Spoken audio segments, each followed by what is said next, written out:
Hello, my name is Jody Lowe, and this is the Leadership Lowdown, powered by the BBB and You and Improved. The Leadership Lowdown cuts through the clutter and gets to the heart of what makes businesses tick. We want to share the stories that matter to you, all of the successes and triumphs and all of the pitfalls, and everything that happens in between. So with that, let's get on to today's show.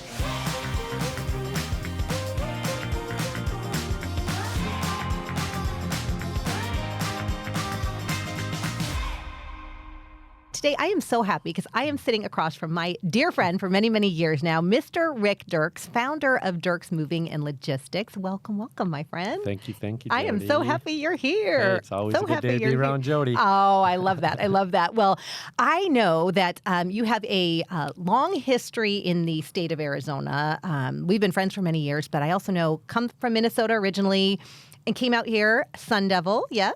Yes. I love that. You know, I'm going to highlight any opportunity to plug the Sun Devils and ASU. But tell us a little bit about your background and how you actually got started in the moving industry. Well, I grew up, my dad was in the business, so I got sucked in at an early age. But I left, I grew up in Minnesota, and it's like as soon as I was able to get out, I got out. Yeah. Just because it's cold.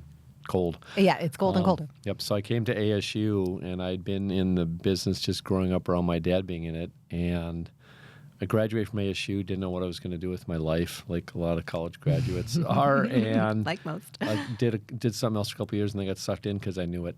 Yeah. So it's simply because I was experienced with it, and I knew it. But I vowed I'd never do it again because I used to work on the trucks and do all that stuff, and I hated it. So you really did, I mean, from start to finish, you really worked in all aspects of the business.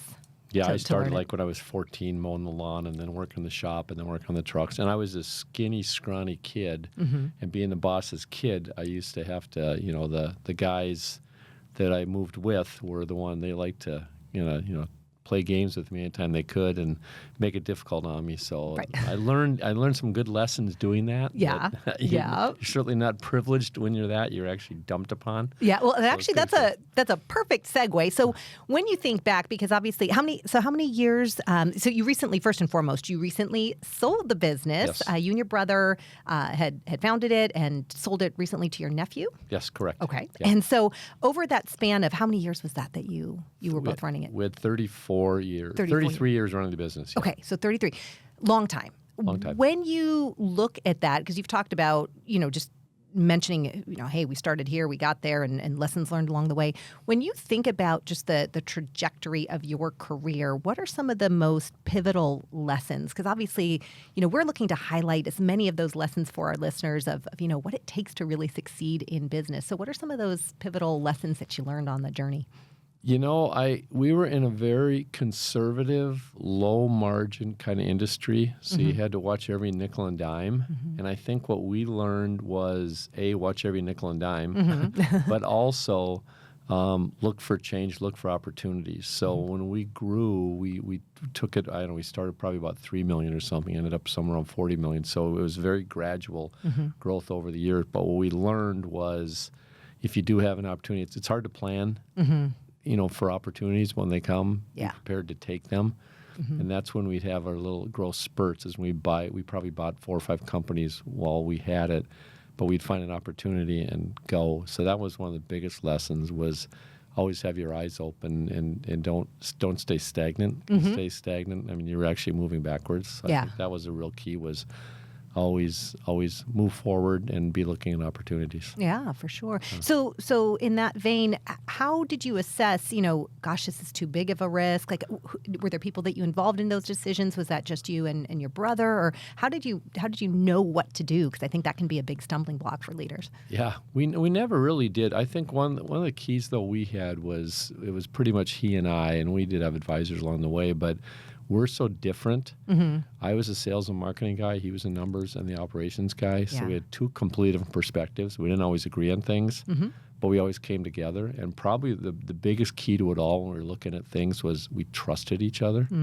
So if one of us said, let's do this, and the other said, no, let's not because of such and such, we actually listened to each other, which Nice. Brothers are, sometimes that doesn't happen so well. Yeah, I was going to say, that's kudos to you both. Yeah. It never happened outside work, but in work, we were very good. Like, we did great in there. Yeah, exactly. We did good. So I think that was really, you really have to trust, lean on the other. Yeah. And that's, the challenge, that was always a good thing for us. Now with my nephew taking over the business, he's one. And so that's a lot harder to me, I think, being one versus being two, because you do have things to bounce off each other. That helps a lot. Well, and to your point, you start to have those committee meetings in your own mind. What do I think? I don't know. What do I think? So that is nice that you and Chip both had that, ability to lean on each other. And it sounds like one of the strengths to that partnership was that you really did stay in your own lanes and respect each other's expertise. So absolutely. Yeah. I think the other thing we did too is we were in a lot of best practices kind of organizations. Like we were in an industry group with peer companies around the country. So we learned from each other. We also were in some organizations, even locally, with different kinds of business. Because one thing we learned was our business really isn't that much different than other businesses. I mean, business is business. You got people to deal with. You got a lot of the same situations. So we always leaned on others and their experience, what they went through. Because, I was 30 years old. I thought I knew a lot. Yeah. And as I got older, I realized how little as you get older, how little you know less and less every year. Yeah. So that was also good, I think, when we both accepted the fact we had enough humility to go, we don't have the answers. That's great. And so we would go outside and say, hey, what should we do? And that always helped us a whole lot. Yeah. Did you have any big mentors specifically, or was it just various along the way, or anyone that really took you under their wing or that you learned a lot from? I had different mentors, I think, for different things. I mean, my dad was a good mentor in a lot of ways because he had walked in our shoes.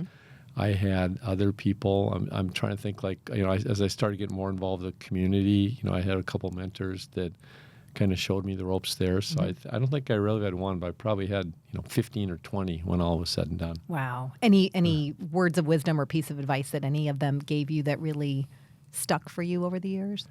I think probably for my world and what I did, because I was in charge of revenue, I think the best was when I started getting involved with community things, I did it strictly for the business part initially. In fact, the first thing I ever did in terms of the community was I was involved with the Phoenix Chamber, and then we got an award, a small business award. This is like 1998, and the head of marketing at the time, who I worked with, Rhonda Banner, who's really super engaged with the community, and I think you probably know Rhonda. She kind of showed me a lot that what you can do to be involved, and don't be involved for the business side, be involved also for the personal side and the do good side and all that kind of stuff. So I think that was a really good start to that, because I went further and further along. I realized it was less and less for business, and the business kind of falls along with it when you do the right thing. So that helped a lot. Yeah, absolutely. Well, and I know that our meeting many years ago came through just community involvement and different groups. So pardon me. Are there, when you think about your community involvement, because when I think about community involvement, it is your name and face that pops up top of that list. You are so engaged in so many different organizations. What is it about that piece? Now, you highlighted, obviously, sales, and you're looking to grow your business. So there's the business side, but what do you think differentiates the way you look at it? What's your mindset around it that's made you so successful in the relationships you've built? I think when you know people, you learn from them, not business, but personal. A lot you become friends with. You just learn such a myriad of things that can help in other ways just than growing the business. And again, that's how it started. And as I got further into it, it's fun to meet people that are very interesting and have great stories. And it's fun to meet people. I learned one thing too, being a small business owner.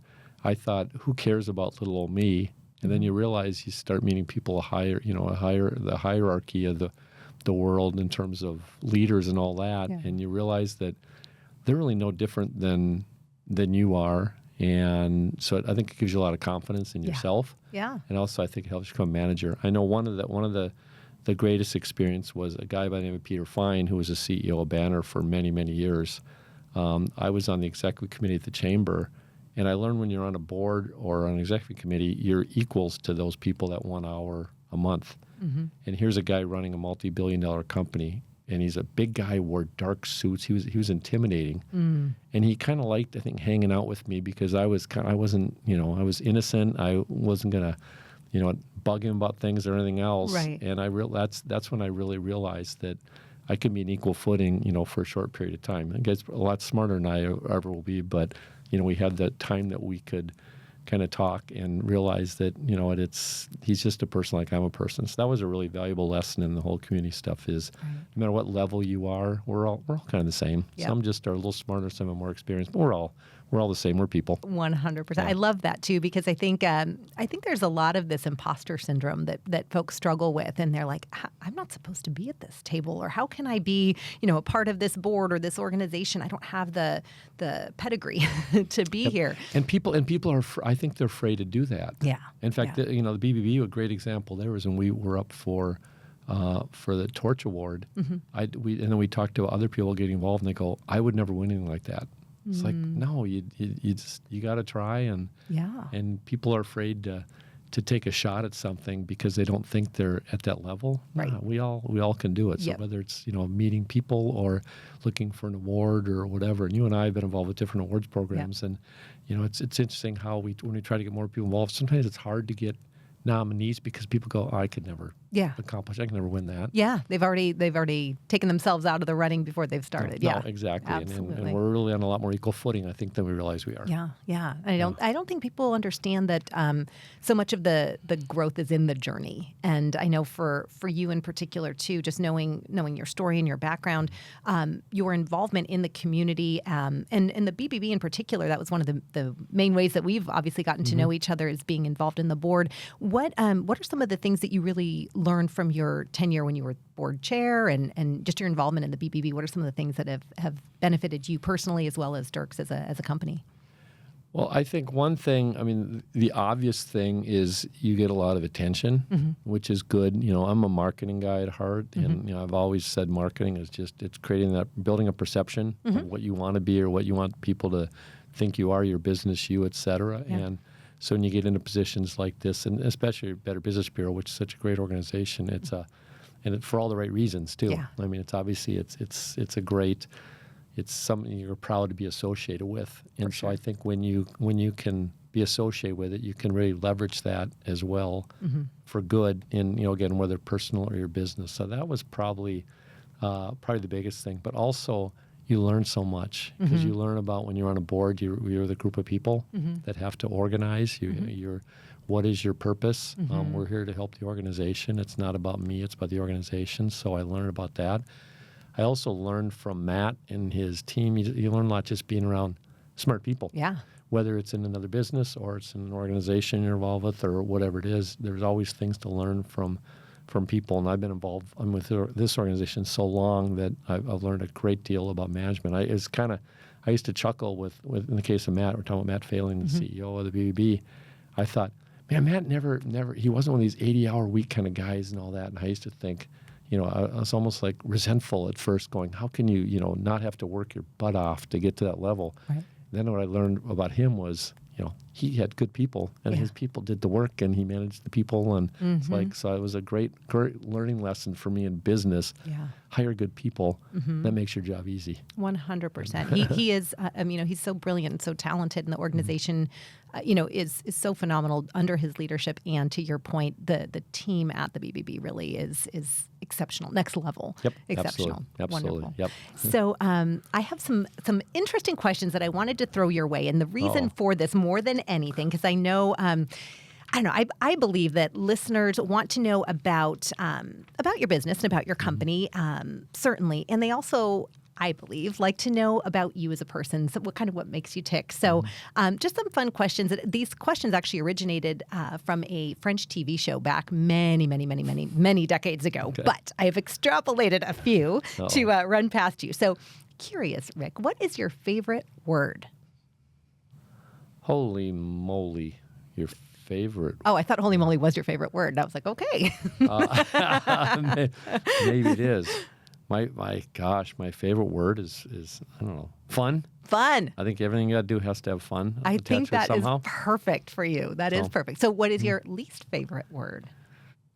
I would say work, but in the right context. If it is work, it's like you gotta make the best of a situation. And when you're doing something you don't want to do, it's like get out of that and find something you want to do. Yeah, because it's no fun to go through life if you're going to be miserable doing what you're doing. 100%. Spoken like a true retiree, right? No, Yeah, exactly. Yeah. Someone who just sold his business. Yeah. The least favorite word is work.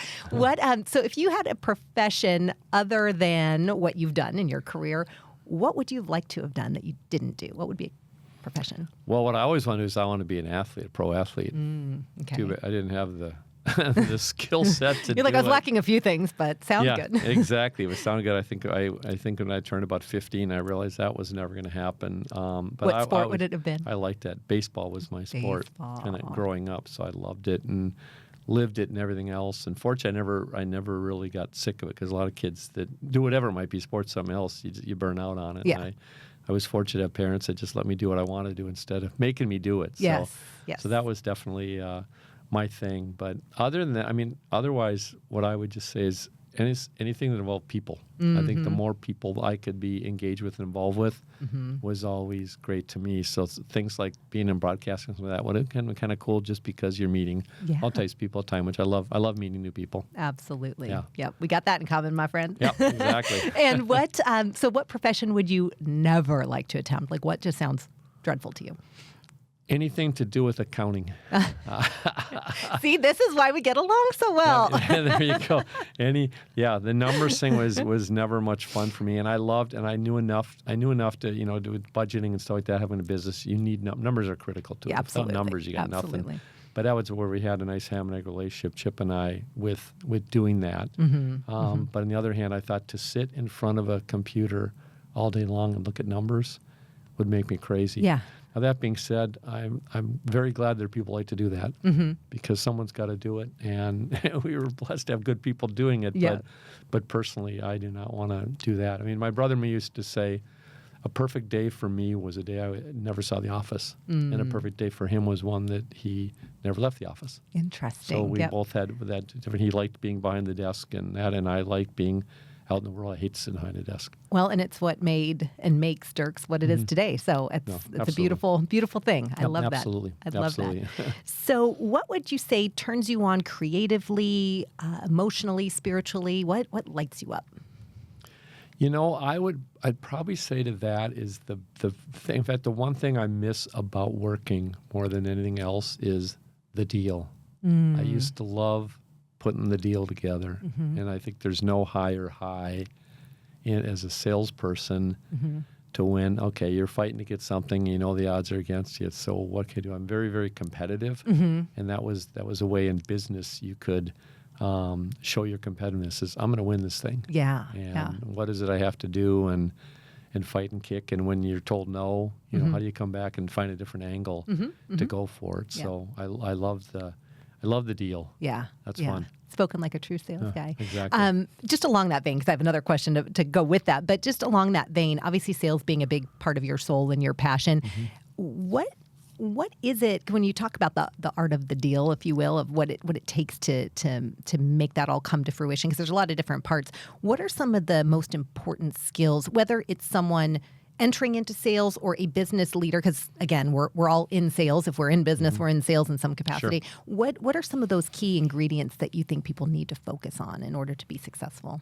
I think you got to get out of the transaction, get away from the transaction part of it, because a transaction is a transaction. What you've got to figure out is what makes the other person tick. I mean, I truly believe when people talk about sales and they kind of grimace a little bit and go, oh, you're twisting people's arms and to get them to buy something, I would really argue with that and say, no, my job is to find solutions. This customer is going to need to buy this product or service.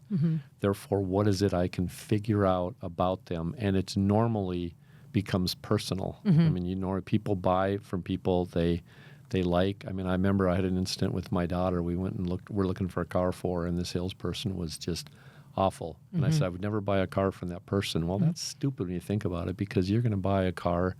Salesperson won't be involved once you've done the transaction, but it was personal that you don't want to do it. So I think the opposite is definitely so true. Is if somebody likes you, trusts you, wants to work with you, that's a beautiful thing. Yeah. So I think really you have to figure out what it is that's going to kind of trip their trigger, make them want to buy from you, or maybe better yet, need to buy from you. Yeah. That's when you have truly a good relationship and a good partnership. And I think we always had a good service that we knew we were as good as anybody else.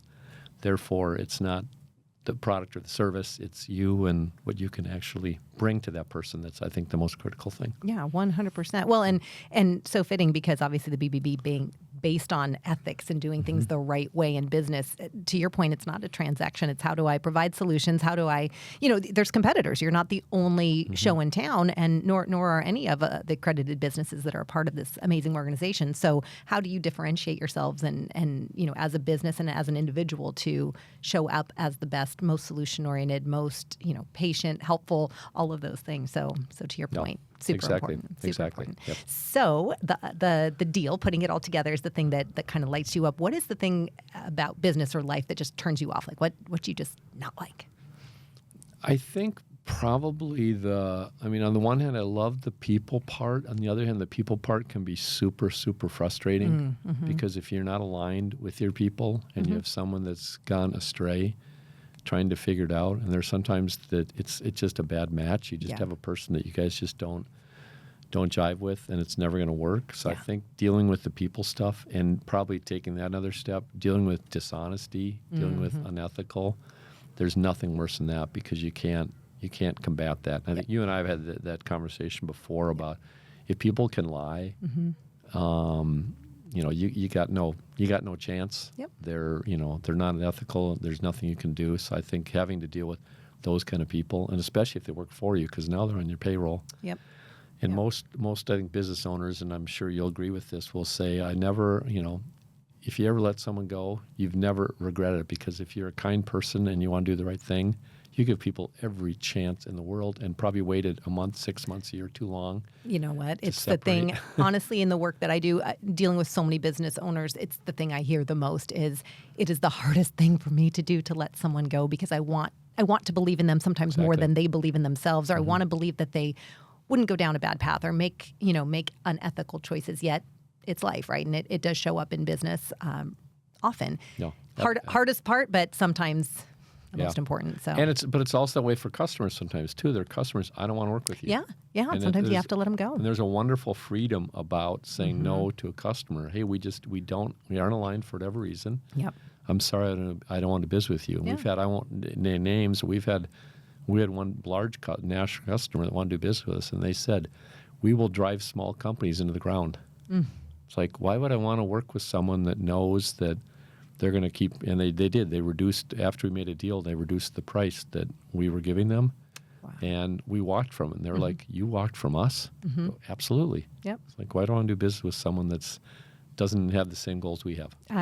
One of the things I admire and love about you most, Rick, is exactly that, is you hold true to your morals and ethics, and again, really the premise of all of this. So I love that. Yeah, thanks. So a couple more questions for you. Okay. What sound or noise do you love? Sound or noise do I love? Gosh. Putting you on the spot. Questions I've never had to answer before. That's what makes the Leadership Lowdown fun. You said you like fun. And this is a family show, right? So let's, I'll just say, the thing comes top of mind is, let's say, fireworks. Oh, just like at Disneyland, perhaps? Well, I kind of was going to go there, but yeah, exactly. Now, not for the dog part, though. Fireworks are awful for dogs. Awful for dogs, yes. So great at Disneyland. Yeah, we won't go there, but if you're in a isolated place or something, just because it kind of signals celebration and I love that. Party and that kind of stuff. So I love that. And if any of you know Rick personally, you will know he and his wife and daughters love and obsession of all things Disneyland and Disney World. So, exactly. Yes. And we get to go next week we're doing the Disney 5K where you actually run through the park. Oh, so God, the kids and me are doing that, which will be kind of fun. So. I love it. I love it. You guys are tried and true Disney. If you have any questions on Disney, Rick's your guy. You're serious. So with that, what sound or noise do you hate? How about the screeching of tires? Ooh, that's just something. I just got back from a little road trip, and that's because normally there's screeching a tire. There's something coming. There's behind something it. coming. So, yep. You know there's something happening. Yep. I don't know where that came from, and it hasn't happened to me, fortunately. You know what? We're just going to knock on all things wood in this studio for sure. You got that right. Exactly. Sure. So I don't like bad, tough situations that put people in harm's way or something. That's anything to do with that.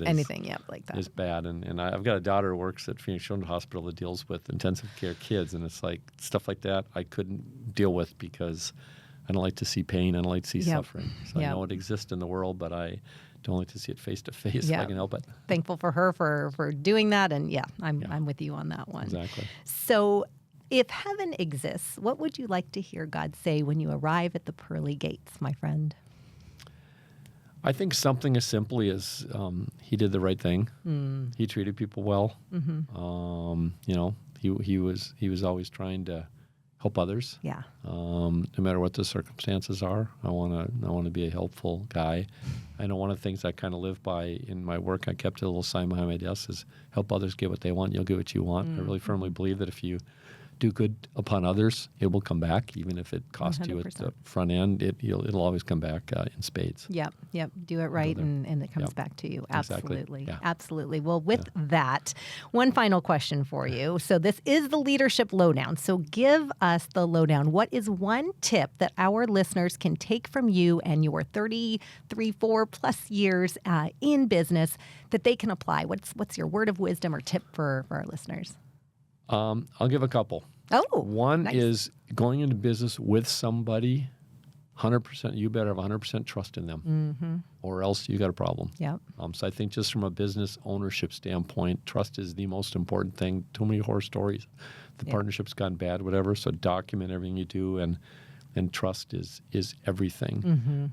Beyond that, I would say, keep your eyes open to meet everybody you possibly can, because you will get nuggets from everybody. I will have a lunch. Anybody that asks me to lunch just about exclusively, I will go, because you'll walk away and go, that was really good. I learned one thing or two things. So I think you always have to have an open mind, meet people, learn new things, because this is a lifelong deal of learning stuff. It's going to go on forever, and those that want to stop I think are in trouble. So that's what I would say. I love it. I love it. Well, thank you so much for making time in your schedule to be here with us, for allowing our listeners to learn from your years of wisdom, and just for being an amazing leader in our community. I know the BBB is so appreciative of all your years and tenure of all that you've given to the organization and to the community, and I, of course, personally just appreciate you as a human being and a friend. And that day when you get to those pearly gates is way, way, way far away. However, I am certain that is exactly what will be said. So no doubts there. So my pleasure. Always great to be with you, Jody. Wonderful, wonderful, wonderful. Well, with that, until next time, this has been the Leadership Lowdown with your host, Jody Lowe. Thank you for joining us. And remember, leaders are learners, so stay curious and keep leading with love.